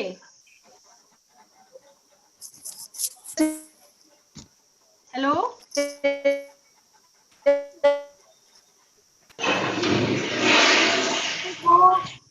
कोशिश कर रहे हैं। तो चलो हम तब तक आगे चलते हैं सूफीज्म के बारे में ही। ये जो हमारा चैप्टर है सूफीज्म का, ये लगातार चलता रहेगा, क्योंकि जो सूफीज्म और जो सूफीज्म हमें समझना है वो यही समझना है कि हम अपने आप में कॉन्शियस बीइंग्स हैं, हम चेतन हैं, हम चेतन से जड़ नहीं है। हमें ये बात हमेशा बार बार बार बार याद रखनी है, चाहे हम किसी भी रिलीजन से हैं, चाहे हम किसी भी कास्ट से हैं, लेकिन हमारे जो शरीर के अंदर जो चीज है, जो रोशनी है, वो सिर्फ एक, या हम उसको कहें चेतन कहें, या हम उसको आत्म तत्व कहें, या हम उसको एक कॉन्शियसनेस कहें, या हम उसको एक ऊर्जा कहें, ये सब चीजें एक ही चीज है। ये चीज हमें यहाँ पर समझनी है। सूफीज्म को, जैसे कि जो रविंद्र रोज हैं, जो हमारे ग्रुप में सूफीज्म के बारे में बात करते हैं, उन्होंने बताया कि जो सोफिया एक शब्द है, उससे सूफीज्म आया है। तो जो सूफीज्म आया है वो सॉफ्टनेस से आया है। सॉफ्टनेस का मतलब ये हुआ कि जैसे एक आत्मा जो है वो निराकार होती है, उसी तरीके से वो व्यक्ति जिसको अपने बारे में ज्ञान हो गया, अपने बारे में जानकारी हो गई कि मैं तो सिर्फ और सिर्फ एक चेतन हूँ, और यही रोशनी सभी के अंदर जल रही है, तो हम हमेशा जागरूक रहते हैं कि हाँ, ये जो रोशनी है, ये रोशनी सभी के अंदर है। चाहे वो छोटे से छोटा जीव, जैसे कि अभी सुभाष जी भी बता रहे थे कि एक चींटी भी है, आप भी बता रहे थे प्रेम जी कि जो चींटी है, हम एक पत्ते को बिना सोचे समझे तोड़ लेते हैं, कल भी हम ये बात कर रहे थे। और हम पशुओं के प्रति, पक्षियों के प्रति, पौधों के प्रति सेंसिटिव नहीं होते। लेकिन जो सही में जो सूफी है, वो अपने आप में एक उत्सव की तरह रहता है, नाचने की तरह रहता है। जिन्होंने सूफीज्म में जो नाच दिखाया है, वो यही दिखाया है कि भाई मेरे जो चारों तरफ है, मैं उनको सबको ऐसे ही स्वीकार करता हूँ, और हम किसी में जजमेंट नहीं करते हैं, हम नापतोल नहीं करते हैं। यही सूफीज्म है जो शायद मैं 3-4 दिन से, जब से ये चैप्टर शुरू हुआ है, इसको मैं अच्छे तरीके से उतारना चाहती हूँ। जैसे कि मैं आपको एक उदाहरण देती हूँ प्रेम जी, जैसे आपने अपने जीवन में कुछ उदाहरण बताए, ऐसे ही मैं प्रेम का एक उदाहरण देना चाहती हूँ। जी जी जी। कुछ साल की बात है, 3.5 साल पहले की बात है। मैं अमूमन सुबह उठ के और बाहर चाय पीती हूँ, और पेड़ के पास बैठ के पीती हूँ, और पेड़ के पास काफी सारे छोटे छोटे बाउल्स रखे हैं, जिसमें चिड़िया के लिए, कबूतर के लिए, तोतों के लिए दाने होते हैं। तो मैं उनको बैठ के देखती रहती हूँ। तो एक दिन क्या होता है कि मैंने, जो हम बार बार पढ़ते हैं ना, अनकंडीशनल लव, या हम प्रेम के बारे में पढ़ते हैं, वो चीज मुझे 3.5 साल पहले महसूस हुआ। और मैं चाय पी रही थी, तो पक्षी जो है ना, दाना चुग के और उड़ रहे थे, फिर से वापस आ रहे थे, फिर उड़ के जाके डाल पे बैठ रहे थे, फिर से वापस आ रहे थे। तो मेरे अंदर ऑटोमेटिकली अपने आप ही ना एक मुस्कुराहट आ गई। मैं स्माइल अपने आप ही, एक जैसे होता है ना चेहरे पे एक मुस्कुराहट से, अरे वाह, अपने आप ही ये चिड़िया तोते खाना खा रहे हैं। और ना रोज की आदत हो गई उनको बैठने की, क्योंकि मैं बैठती हूँ, तो वो, उनको पता है कि यहाँ तो कुछ होता नहीं, तो वो फियरलेस होते हैं, उनको उनका डर नहीं होता। तो वो आ रहे थे और जा रहे थे, तो मेरे अंदर वो स्माइल जैसे आई, तो मैंने उसको ना, उस स्माइल को, उस मुस्कुराहट को पकड़ लिया कि आखिर ये किसने करवाई है, ये कहाँ से आ रही है मुस्कुराहट, मैं क्यों मुस्कुरा रही हूँ। तो मैंने देखा कि अरे, मेरे को तो ये जो खुशी है, ये मुस्कुराहट है, ये मेरे को वो चीज जो प्रकृति ने, एक नेचर ने बनाई है, मैं उसको देख के मुस्कुरा रही हूँ। और मैं इसलिए मुस्कुरा रही थी कि शायद मैं उनको देख के अपने आप में खुशी महसूस कर रही थी, क्योंकि वो भी आजाद है और मैं भी आजाद हूँ।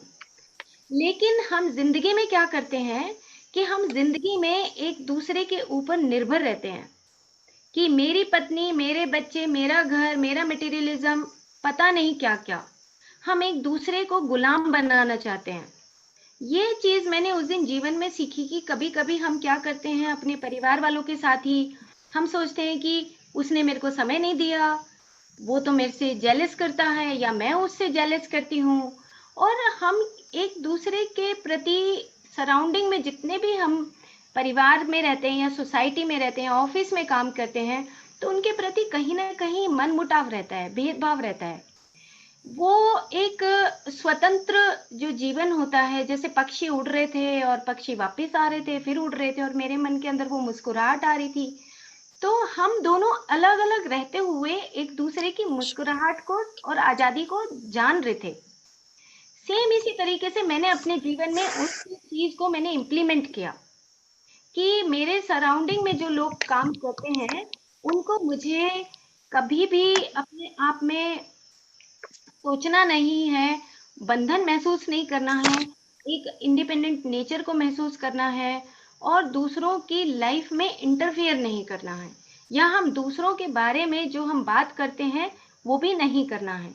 क्यों? क्योंकि जो हम कहते हैं युक्त वाणी, हम युक्त आहार बोलते हैं, तो मित आहार, युक्त आहार, इसी तरीके से एक युक्त वाणी होती है, एक मित वाणी होती है। तो जो हम अगर किसी थर्ड पर्सन के बारे में बात करते हैं तो उससे क्या होता है कि हमारी ही ऊर्जा नष्ट होती है। ये चीज मैंने 3.5 साल पहले और अच्छे तरीके से सीखी कि अगर आप दूसरों को एक फ्रीडम देते हो और दूसरों की फ्रीडम से आप खुद ही मुस्कुराने लगते हो, खुद ही हंसने लगते हो, खुद ही आपको एक खुशी मिलती है, तो वो सही खुशी है। क्योंकि बार बार हम लगभग 10-15 साल से तो मैं ही लिखती आ रही हूँ या मैं ही पढ़ती आ रही हूँ कि we are in the unconditional love. Unconditional, what is unconditional love? Unconditional love is something कि जिसमें आप कोई एक्सपेक्टेशन नहीं कर रहे हैं, किसी से आशा नहीं रख रहे हैं कि अरे वो मेरे लिए ये काम करेगा, मेरे लिए अगर वो नहीं आया टाइम पे तो उसको तो आना चाहिए था। अगर हम इन चीजों से फ्री हो जाते हैं तो शायद ये सूफीज्म का एक छोटा छोटा छोटा सा पार्ट होगा जहाँ पे हम स्वयं में खुशी महसूस करते हैं। और उसी को लेके 3 दिन 4 दिन पहले जो मुझे सूफीज्म के ऊपर ये चैप्टर शुरू करने का मेडिटेशन में आया, तो उसको लेके मैं खुश हो गई, मैं थ्रिल करने लगी, नाचने लगी कि अरे वाह, सूफीज्म एक ऐसी चीज है कि जिसमें हम अपने आप से जुड़ते हैं।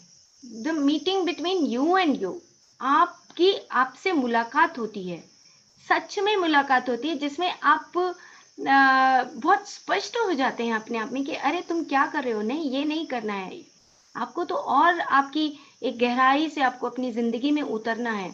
तो ये चीज मैंने 3.5 साल जब पहले शुरू की और उसको मैंने अपने जीवन में उतार लिया कि किसी के बारे में कुछ भी बात नहीं करना है, किसी का बुराई नहीं करना है। किसी करते तो पहले भी नहीं थे, बट और भी ज्यादा जागरूकता आ गई। और आज सूफीज्म का जो चैप्टर शुरू हुआ उसमें और भी ज्यादा एक मुझे एक खुशी है कि हम सब व्यूअर्स और हम सब इस मेडिटेशन चैनल के माध्यम से हम लोगों को ये बताएं कि जहाँ हम अभी लिप्त हैं वहाँ हमें लिप्त नहीं होना है। हम अपने आप में प्योरिटी से, उस शुद्धता से, उस चेतन स्वरूप में, और जो आपने बार बार बात करी कि घृणा तो कहीं है ही नहीं तो हम कैसे बात करेंगे। घृणा तो कहीं, जब रोशनी है तो अंधेरा ही नहीं है। हम उसको जब बोलते हैं कि अस्तो माँ सदगम्य और तमसो माँ ज्योतिर्गम्य, तो ज्योति है तो वहां पे अंधकार तो है ही नहीं। यही बात जीवन में धीरे धीरे सीखते हैं, बट जो ध्यान है, सूफीज्म है, उसको हमें बिल्कुल गहराई से उतारना चाहिए। और मैं आपका बहुत बहुत थैंक्स करती हूँ प्रेम जी कि आपने हमें समय दिया, और बार बार हम आपको याद करते रहेंगे। और रानी जी हमारे साथ जुड़ी हुई हैं आई थिंक, तो रानी जी आप सुन पा रही हैं अभी बात हमारी?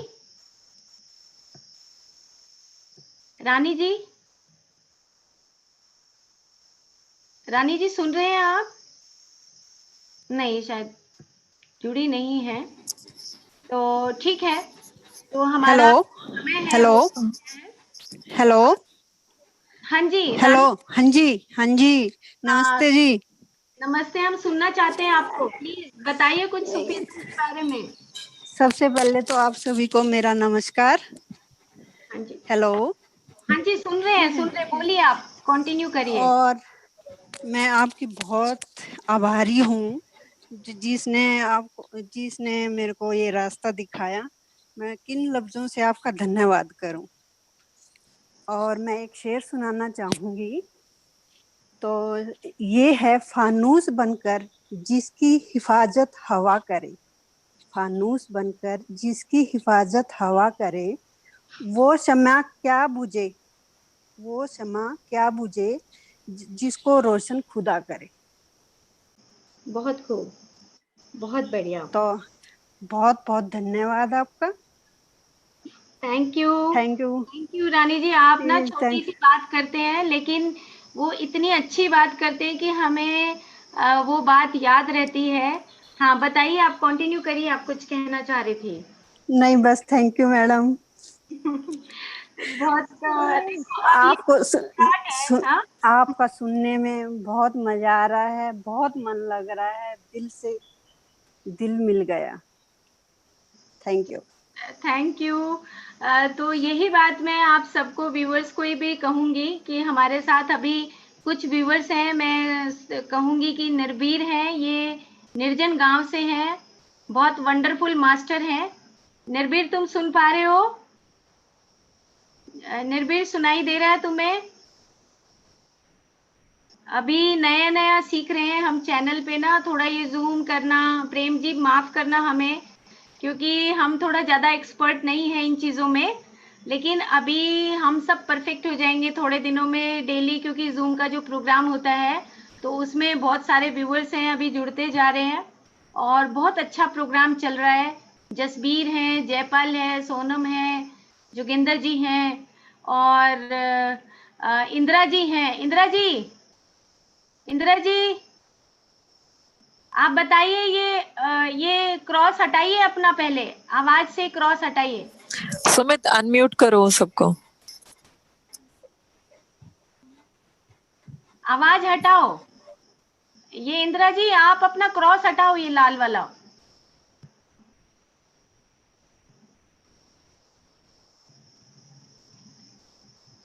सुमित तुम हटा दो। जी मैम। ओम। हाँ बताइए इंदिरा जी, अपने बारे में बताइए कुछ। मैम ओम, अब मैं क्या बताऊं, मन बहुत कुछ आप ही बता रहे हो, वही बहुत कुछ अच्छा अरे लग अब रहा है आपके हमारा तो बारे वो में बताने। बताइए, मेरे बारे में नहीं, अपने बारे में बताइए। मास्टर होता है वो मैं अपने अपने बारे में बताता है। हाँ जी मैम। हाँ बताओ, कितने मैं साल से आप योगा करते हैं? मैम मैं 15 साल से मैं योगा शुरू किया हुआ है मैम मैंने, और मैंने हजारों अपने भाई बहनों को इस योग से जोड़ दिया और वो ठीक भी हुए हैं, लोगों को बगैर मेडिसिन के ठीक हो गए हैं योग से। और मैं आपका धन्यवाद करती हूँ जो आपने मुझे भी इस चैनल पर लाइक किया है, और मैं भी कुछ अपना यहाँ दिखाऊंगी कुछ लाइव दे करके, ताकि सभी हमारे साथ जुड़कर योग भी करें। और देखा अभी हमने ध्यान जितना करते हैं मैम, कितना हमारा ज्ञान बढ़ता है, नॉलेज बढ़ता है, मैंने ये देखा है। स्वाध्याय करते हैं तो जो याद किया है वो याद ही रहता है। ये मैंने आपको नया एक अचंबा बताती हूँ, तजुर्बा होया मेरा ये मेडिटेशन से। जितना ज्यादा देर आंखें बंद करके बैठते हैं तो हम आंखें करके को अपनी एनर्जी को स्टोर करके और फिर कुछ याद करते हैं तो हमारे को इसमें ना वो, मेरे को तो 10 गुना फायदा हुआ इससे। ये मैं बताऊं सभी को, भी मेडिटेशन के लाभ, योग के लाभ बहुत हैं।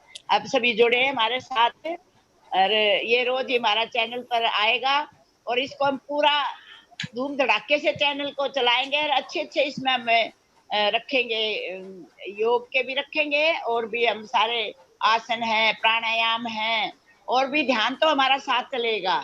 ये तो हमारा मुख्य है ध्यान। तो मैम मैं आपका फिर सभी आए हुए जितने भी हमारे भाई बहन हमारे साथ जुड़े हुए हैं, सभी हमारे योगी योद्धा हैं, ध्यानी हैं, सभी ज्ञानी हैं, और आप सबके हमारे। हाँ, और सभी सूफी हैं, आप भी सूफी से कम थोड़ा, और रोज जो योगा करवाते हो सुबह सुबह। और हमारे चैनल, हाँ हमारे चैनल पे इंदिरा मैडम सुबह 6:30 से 7:30 योगा करवाएंगी, लाइव करेंगी, कि वो बताएंगे जो जोड़ों में दर्द है तो ये क्यों कर ठीक होगा है, और अगर कोई और कोई परेशानी है वो कैसे ठीक होगी, हाँ, ये बारे में बताएंगे। पेट की बीमारियां हैं, सर्वाइकल है, उनको बताइए व्यायाम से हम कैसे ठीक हो सकते हैं बगैर विदाउट मेडिटेशन के। अब मेडिटेशन को छोड़ करके, मेडिसिन को छोड़ करके मेडिटेशन अपनाने का सभी को और योग अपनाने का हम तरीका बताएंगे। बस हमारा एक ही लक्ष्य है बगैर मेडिसिन के कैसे ठीक रहे, ये आपको इसमें बताएंगे। आपकी इंदिरा जी, आपकी भाषा कहाँ गई? कि रह गया तो थोड़ी बहुत बोल दो ना देखो ना, मैं तन्यू को उस सब ने भी सारे है ना, देखना नहीं है, करना सब ने मिलकर मर गया। और जब करोगे जब फायदा पाओगे, न्यू तो देखे तो कुछ नहीं होने वाला है। देखेंगे तो हम देखते रह जाएंगे, करेंगे जब कुछ मिलेगा है। और सारे अपने हरियाणा वासियों में फिर धन्यवाद करती हुई चैनल को। हमें बहुत अच्छे से इसको चलाएंगे और इसमें बहुत अच्छे से हम हरियाणवी भाषा में भी हम सिखाएंगे। कई हमारे भाई बहनों को पता नहीं होता प्राणायाम क्या होता है, हम उसको हरियाणा में बोल के बताएंगे भी प्राण क्या है, प्राण एक सांस हुआ है, प्राण एक हवा हुआ है, प्राण एक फूक हुआ है, उसको हम ऐसे करके बताएंगे भी कैसे इसको लेने से ताकत मिलती हमारे भीतर, ये बताएंगे इनको मैम सभी। ठीक है इंदिरा जी, ताकत ना आपकी आवाज से ही सबके अंदर आ जाता है। मैंने अपनी जिंदगी में जो पहली बार योगा की थी वो इंदिरा जी के गाइडेंस में की थी, और मैं आज तक भी जब भी योगा करने बैठती हूँ तो मेरे आगे जो चेहरा आता है वो इंदिरा जी का ही आता है। वैसे इंदिरा जी, मैं आपके लिए ये बोलना चाहूंगी कि आप इतनी पवित्र आत्मा मैंने अपनी जिंदगी में, वैसे तो सभी पवित्र हैं, लेकिन जितने मैंने आपसे जो इंस्पायर हुई हूँ वो बहुत मतलब कम मिलती हैं ऐसी आत्माएं जो बगैर किसी स्वार्थ के निस्वार्थ भाव से मैंने आपको लोगों को सेवा करते हुए देखा है, और लोगों को फिट रखते हुए। खुद तो फिट हो ही, आप जितनी योगा तो मैं भी नहीं कर सकती हूँ, खुद तो फिट हो ही, और आप अपने से जितने जुड़े हुए लोग हैं और सबके साथ निस्वार्थ भाव से, मैंने आपको सुबह 5 बजे उठ के पार्कों में जाके योगा करते सिखाते हुए देखा है लोगों को। ये hats off to you Indira ji, hats off to you. Thank you so much है समाक्षी। Thank you ma'am. हाँ मैम, चाहती हो तुम अपने बारे में बताओ समाक्षी। नमस्कार सबको, मेरा नाम सामाक्षी है और मैं शिक्षा से जुड़ी हुई हूँ और ध्यान में मैं पिछले 8 साल से हूँ। दीदी ने इंस्पायर किया तो कुछ थी जीवन में घटनाएं जिनकी वजह से मैं इस और आई। वो कहते हैं ना कि सुख में कोई याद करे ना करे, दुख में जरूर भगवान याद आता है। तो जब कुछ जिसको जो चैनल मिलता है तो वो वैसे वहां से उसके साथ जुड़ जाता है। तो कुछ हर किसी के जीवन में ऐसी कुछ घटनाएं होती है जो इसकी तरफ आदमी अग्रसर होता है, और थैंक कि मैं ध्यान की तरफ गई, आत्मविश्वास जो मेरा बढ़ा ध्यान की वजह से, वो मैं आज ऐसी जगह पे खड़ी हूँ कि जो मैं ये कहती हूँ कि आज मैं किसी पे डिपेंड नहीं हूँ। आज मैं किसी तरह से भी, ये सिर्फ फाइनेंशियल नहीं होता है, ये चीज जाती है आपके माइंड में, जो आपके मस्तिष्क में जब आप ये सोच लेते हो कि आप किसी पे डिपेंड नहीं हो, आप जो हो वो आप एक अपने में एक सिंगल सोल हो, एक अकेली आत्मा आप हो और आप अपने में संपूर्ण हो। ये चीज मैंने अपने अंदर जो पाई है वो ध्यान से पाई है। ये आपको कहीं भी नहीं मिलेगा, किसी चीज से भी नहीं मिलेगा। सेल्फ एनालाइजेशन और ध्यान करना, ये सारी चीज आपको सिर्फ ध्यान से मिलेगी। जो आप कहते हो ना मैं अपने पैरों पे नहीं खड़े हो, आप खुद देखो, आप कहीं ना कहीं किसी ना किसी तरीके से किसी ना किसी पे डिपेंड हो। सबसे ज्यादा आदमी डिपेंड होता है फाइनेंशियली, उसके बाद मेंटली। फाइनेंशियली आप कमाने लग जाते हो, लेकिन एक वक्त जीवन में ऐसा आता है जहां पे आपको किसी के साथ अपने विचार शेयर करने हैं, अपनी बातें शेयर करनी है, ये भी डिपेंडेंसी ही है। बहुत बार ऐसा होता है, आप एक जैसे अभी क्वारंटाइन में चल रहा है, मैं आपको लाइव एग्जांपल देती हूँ। क्वारंटाइन में हम लोग 3-4 महीने से एक घर में बंद है, एक कमरे में बंद है। तो शुरू का टाइम हमने निकाल लिया, लेकिन एक टाइम पे एक सैचुरेशन पॉइंट आता है जहां पे हमें ये लगता है कि यार कोई बात करने के लिए चाहिए, कोई चाहिए जिसके साथ हम शेयर कर सकें। तो उस वक्त एक फ्रस्ट्रेशन लेवल, एक हमारे अंदर एक चीज आती है कि मैं निकल जाऊं, तोड़ दूं ये बंधन, निकल जाऊं, मरेंगे तो मर जाएंगे, देखा जाएगा, नहीं रहा जाता। तो ये भी हमारी एक डिपेंडेंसी ही है कि हम किसी ना किसी तरीके से एक दूसरे पे डिपेंड हैं। लेकिन जब आप ध्यान करते हो तो आप अपने मन के अंदर की ये बेचैनियां, इनको कंट्रोल करने सीखते हो, आप अपने साथ जीना सीखते हो। तो ये सारी चीजें हमें ध्यान से प्राप्त होती हैं, और ये चीज जब आपको समझ में आती है तब आप सही मायनों में अपने साथ जीना शुरू करते हो। ये होता है अपने साथ जीना। ये मैंने ध्यान से सीखा है। लाइफ के बहुत सारे एक्सपीरियंसेस हैं, सबको होते हैं, सबको होंगे, लेकिन जो लोग ध्यान करते हैं, मैं कहीं ना कहीं गारंटी के साथ कह सकती हूँ कि वो अपने अंदर ही, उसके अंदर एक खुशी है, एक ऐसी चीज है कि जो वो मैं शब्दों में एक्सप्रेस नहीं कर सकता। वो लगता है कि मैं तो हवा में इतना हल्का हो चुका हूँ कि मैं अपने साथ जीने लग गया हूँ। कुछ हम किसी को जज नहीं करते हैं उस टाइम पे, हम ऐसी स्टेज पे आ जाते हैं।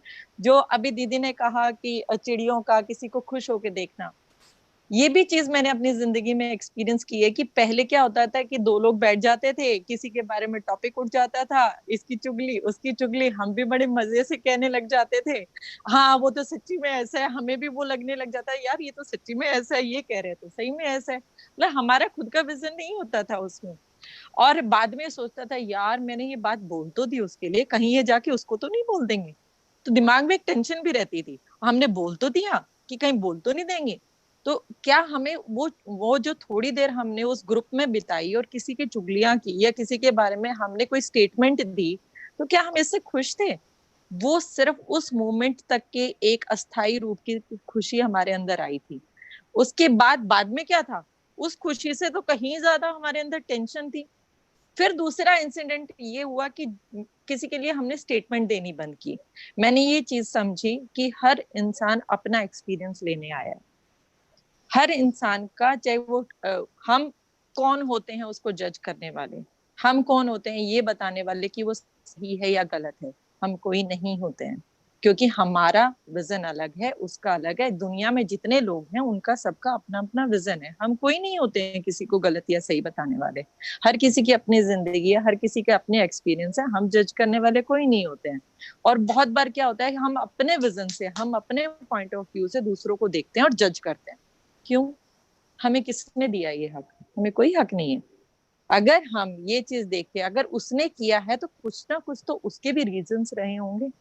और जब मैं इस कन्वर्सेशन का इस तरह से पार्ट होने लगी कि मैंने ये बोला कि ठीक है यार उसके अपने रीजन रहे होंगे, तो उसके बाद जो आफ्टर इफेक्ट जो थे, जब मैंने सोचा कि यार देख तूने आज किसी के लिए कोई स्टेटमेंट नहीं दी, तूने ये समझा कि उसके भी अपने एक्सपीरियंसेस हैं, उसके भी अपने जजमेंट्स हैं, तो ये चीज मुझे, इस चीज ने सुख ज्यादा दिया और मैं लोगों को समझने लगी।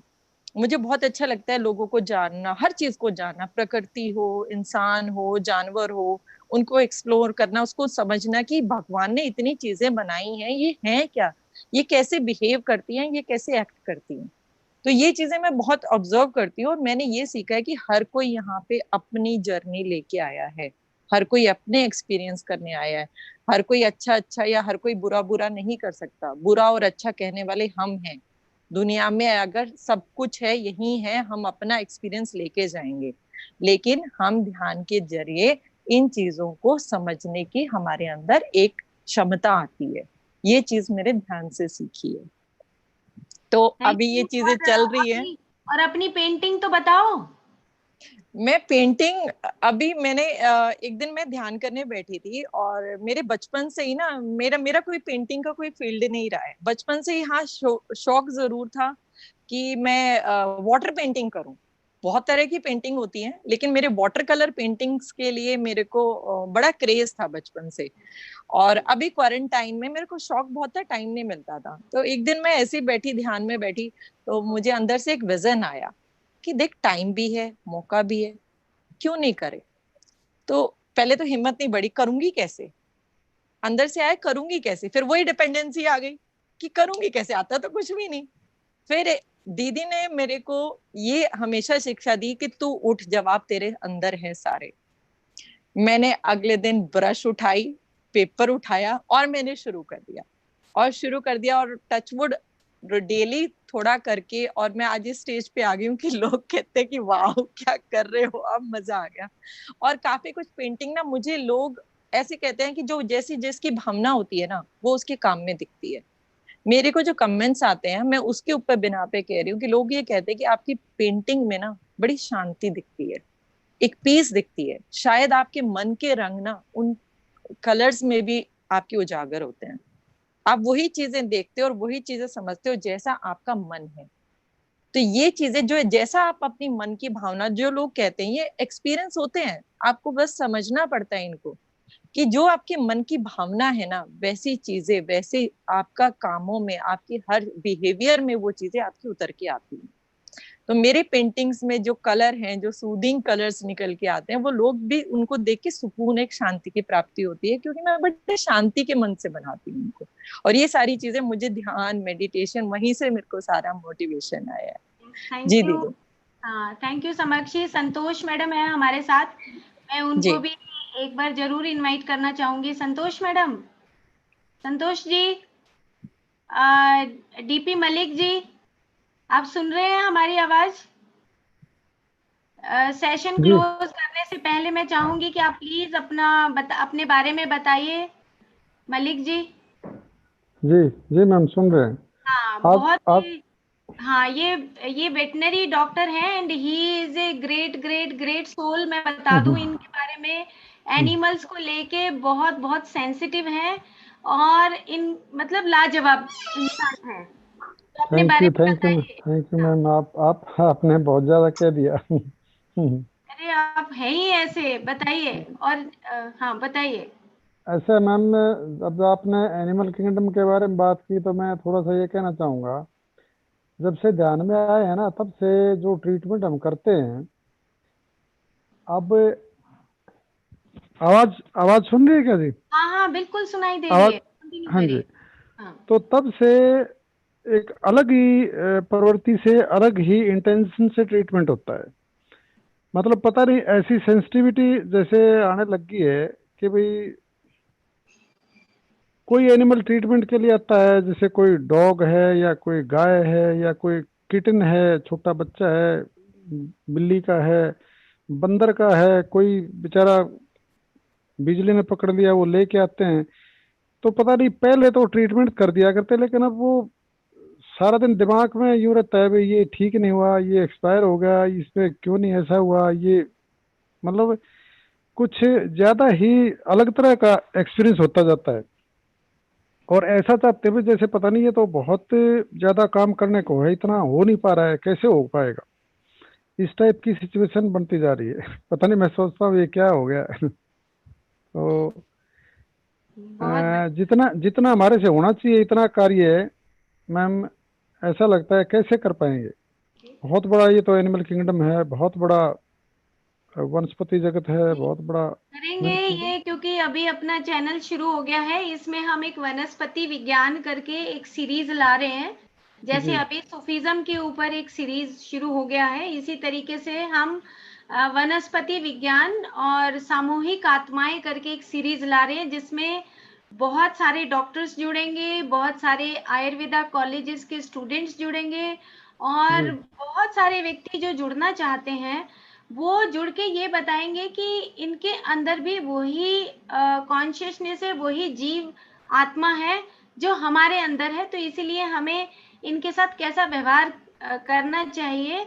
और इसके साथ एक और चैप्टर शुरू किया है जिसका नाम है पंचगव्य विज्ञान। तो जी जो स्पेशली एनिमल्स को लेके शुरू किया है, तो उसमें भी मैं चाहूंगी कि हम सब व्यूअर्स जुड़ें और अपना अपना सहयोग दें, ताकि उसमें जितने भी गौशाला के जो हमारे चेयरपर्सन रहेंगे, मेंबर रहेंगे गौशाला के, क्योंकि पिछले 2-3 सालों से गौशाला पे हमने बहुत काम किया है, तो हम चाहेंगे कि जो गायें हैं, जो बुल हैं, उनको हम कैसे अपने एक फैमिली मेंबर बाने, उसके ऊपर भी चर्चा का विषय रहेगा। और ये 2 दिन हमने रखा है, सैटरडे और संडे को, कि जिसमें हम 3 घंटे की चर्चा इनके ऊपर करेंगे। तो ये ग्रुप बन गया है, उसमें आज आपको हम शामिल करेंगे मलिक जी, एक मिनट क्योंकि इंटरप्ट करना चाहूंगा मैम, एक सेकंड मैम। जी बताइए। हेलो। हाँ, बताइए मैं बताइए। मैं ये कहना चाह रहा था कि इसमें कोई सिर्फ ट्रीटमेंट करने वाला डॉक्टर ही इम्पोर्टेंट नहीं है, हाँ इसमें हाँ, हम सब समाज के कोई भी ध्यानी है, कोई भी इंसान है, सभी इक्वली इम्पोर्टेंट हैं। अगर कोई किसी एनिमल के प्रति इतना सजग है कि वो उसको दर्द में देख के अगर उसको डॉक्टर के पास भी, किसी एक्सवाइजेड डॉक्टर के पास लेके जाता है, तो he is a great soul. वो बिल्कुल। वननेस की चीज उसके अंदर, इसका मतलब प्रवेश कर गई है। हाँ तो ये बिल्कुल। बहुत बड़ी बात है। कहीं भी हम किसी ट्री को डैमेज होता देख रहे हैं, उसमें हमें अगर अंदर कहीं कुछ महसूस होता है, तो that means you are going towards the exact situation जिसके प्रति हम डेली ध्यान कर रहे हैं, और एक वननेस की कंडीशन जो जिसके लिए हम जब जब हम ये कंडीशन आ जाए कि भाई सभी हम अंदर से तो एक ही हैं, बिल्कुल चाहे वो बिल्कुल। एनिमल किंगडम है, चाहे ह्यूमन है, चाहे पता नहीं कितना, हमें तो सब पीछे का तो मालूम ही नहीं है कहाँ कहाँ से यात्रा करके हम यहाँ तक आए हैं। और बिल्कुल किस किस की क्या क्या स्टेज है, ये हम डेली प्रैक्टिस से ही यही मालूम पड़ता है। यही उद्देश्य रहेगा हमारा। और हाँ, ये वैसे बहुत अच्छा लगा। मैं आज फर्स्ट टाइम ही जुड़ पाया हूँ, काफी कोशिश की मैंने, पहले अब जुड़ नहीं डेली पाए थे। आपने जुड़ना है, आपने हमारे साथ, क्योंकि हम हाँ ज्यादा समय नहीं रखते हैं, हम 1 घंटा लगभग करते हैं, लेकिन आज तो ज्यादा हो गया है, लेकिन कोई बात नहीं। और हाँ संतोष मैडम आपके साथ ही हैं क्या? हाँ हाँ जी, बैठे हैं। तो संतोष मैडम को जरा कहिए कि वो भी अपना इंट्रो देंगी हाँ, जल्दी ये बोल फास्ट। रहे हैं मैडम, करेक्ट है ना, फटाफट बोलो आप। संतोष मैडम। हाँ अनम्यूट करो, पहले अनम्यूट करो। चलो ये ले लो, या तो अनम्यूट करो ना इसको। मैम ये आवाज नहीं जा रही है इनको। हेलो। हाँ, अब आ रही है मैम, अब आवाज आ हाँ, रही है। बोलो बोलो। हाँ जी मैम, नमस्ते मैम। हाँ नमस्ते, अपने बारे में बताइए पहले। मैडम मैं 3 साल से ज्यादा हो गया हमें ध्यान में आए हुए, और बहुत एक अच्छी उपलब्धि है ये। और हर सोल से कनेक्ट हो गए हम, वही फीलिंग ऑफ वननेस। जैसे एनिमल्स हैं या प्लांट किंगडम है मैम, बर्ड्स हैं, जो भी हैं, तो वननेस की फीलिंग, जैसे sensitive towards animals, plant kingdom और मिनरल्स एटसेट्रा, पत्थर जगत जैसे है। तो कोई भी इंसान परेशानी में है तो उसके फटाफट भाई रास्ता बताना, ध्यान में लेके आना, और उनसे फिर एक्सपीरियंस लेना, और वो बहुत अच्छा फील कर रहे हैं। अच्छा अनुभव है लोगों का। ये बोलते हैं वो मुझे कि सबसे बड़ी अच्छी चीज है, और हमारा तो इलाज ही हो रहा है, मेडिटेशन जो है। इन्होंने मैम आजकल एक नई चीज डेवलप कर दी है काफी टाइम से। सुबह शाम की डॉग फीडिंग कोई कुत्तों के खाना खिलाने लग गए हैं, और उनको रहा नहीं जाता वो किए बिना। ये अच्छा। हाँ जी, एक ना मैं चाहूंगी कि आप लोग एक छोटी सी वीडियो बनाइए, हाँ और जी, चाहेंगे कि हम अपने इस चैनल पे हम डालें, ताकि लोग उससे प्रोत्साहित हों कि हमें अपने साथ रहने वाले जो पशु हमारा परिवार है, उसका जी। हमें अपना सहयोग कैसे करना चाहिए। तो हम्म। Thank you so much Santosh madam. और मैं चाहूंगी कि निर्जन से जुड़ा हुआ है, नर, निर्जन से। नरवीर जी हैं, नरवीर हैं। हाँ नरवीर जी, आप कुछ बोलो ना, आप सुन ही रहे हो, सिर्फ कुछ अपना 2 शब्द बोलिए आप। सुनाई दे रहा है आपको? शायद नहीं सुन रहा है उनको। तो चलो उनको मैं पर्सनली फोन करूंगी। और गोविंद, आप सुन रहे हो? गोविंद, गोविंद को भी। संजू, संजू मैडम। नमस्ते मैम। हाँ नमस्ते, आप बताइए ना अपने बारे में। नमस्ते मैम। मैम मैं पिछले 2 साल हो चुके हैं मैम, तब से मैं कर रही हूँ। और मैम मेरे को सबसे बड़ी अचीवमेंट, मेरे साथ साथ मेरी बेटी है 4.5 साल की हुई है मैम, उसको भी मैं साथ में करवाती हूँ। और मैं अचीवमेंट बताना चाहूंगी मैम उसकी, कि वो अभी अपने जींद डिस्ट्रिक्ट में जितने भी कंपटीशन हुए हैं इस एज ग्रुप के, वो फर्स्ट पोजीशन रही है उसकी। और वो मैं भी जैसे कई बार काम करने लगती हूँ मैम, या फिर कई बार मैं बिजी होती हूँ, तो वो अपने आप मुझे कहती है कि मम्मा आ जाओ, चलो ध्यान करते हैं। इतनी लगन उसमें हो गया मैम, और मुझे भी पूरा फायदा मिला है मैम।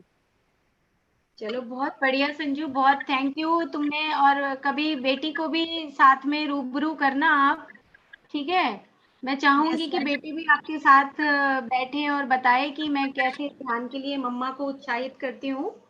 तो थैंक यू संजू, आपसे डिटेल हम हर रोज आपने लाइव होना है यहाँ पर, और फिर जब समय होगा तब आपसे डिटेल में जानकारी लेंगे, ठीक है? आप टोटल डिटेल पूछना चाहूंगी मैं, बहुत बढ़िया है।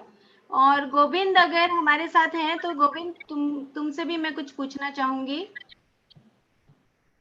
और हमारे जो और सीनियर मास्टर्स हैं उन सबका मैं थैंक यू करती हूँ, क्योंकि टाइम बहुत हो गया है तो हम अपने सेशन को क्लोज कर रहे हैं। कल फिर हमारा सेशन 7 बजे से रहेगा और टॉपिक दे दिया जाएगा, हम आपको पोस्ट कर देंगे कल के लिए। तो thank you so much all viewers, और मैं बहुत बहुत आभारी हूँ कि हम मिल के एक नया इतिहास रचेंगे जिसमें ध्यान, स्वाध्याय, साजन संगत, एनिमल्स के लिए, एनिमल्स और प्लांट्स भी जो हमारा परिवार है, हम उसको ये बात समझाने में लोगों तक अपनी जागरूकता फैलाएं कि ताकि हम सब मिलके यहाँ पर इस धरती पे रह सकें, और यही स्वर्ग है, धरती ही स्वर्ग है।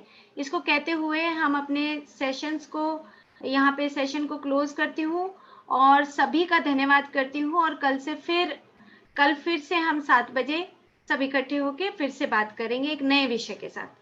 Thank you so much. Thank you ma'am. Thank you all.